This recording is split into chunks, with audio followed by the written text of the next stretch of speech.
like to welcome J.J. Watt of the Houston Texans to the Monday Night Buzz. Thanks for joining me. Thank you for having me. You're at Central Michigan. You're playing tight end. Mm-hmm. And all of a sudden, you're gone. You're out of football. What happened to you?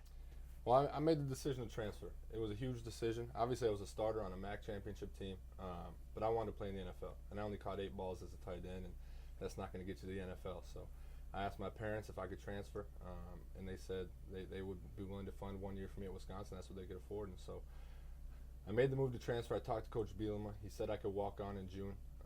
So from January until June, I worked at Pizza Hut and went to a local college there in Waukesha. You're kidding me. No, I did. And my first day on the job, you'll like this. My first day on the job at Pizza Hut, one of my coworkers said, "What's your story?" I said, "I'm going to go play for the Badgers. I'm only here for about 4 or 5 months."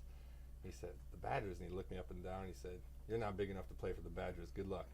And so that's one of those motivating things for me.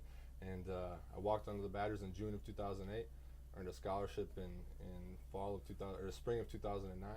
And then started for 2 years and left after my junior year, and now I'm here with the Texans. That's an amazing story. And you're delivering pizzas. Tell me that story real quick about that 10-year-old kid.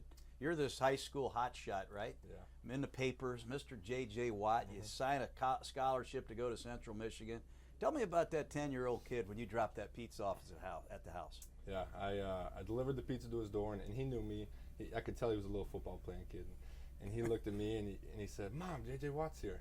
And he was all excited, because he knew I was on TV playing for the Central Michigan. And then I said, "I have your pizza." And he looked back at his mom like, "Mom, why is J.J. Watt delivering my pizza? He's the guy on TV."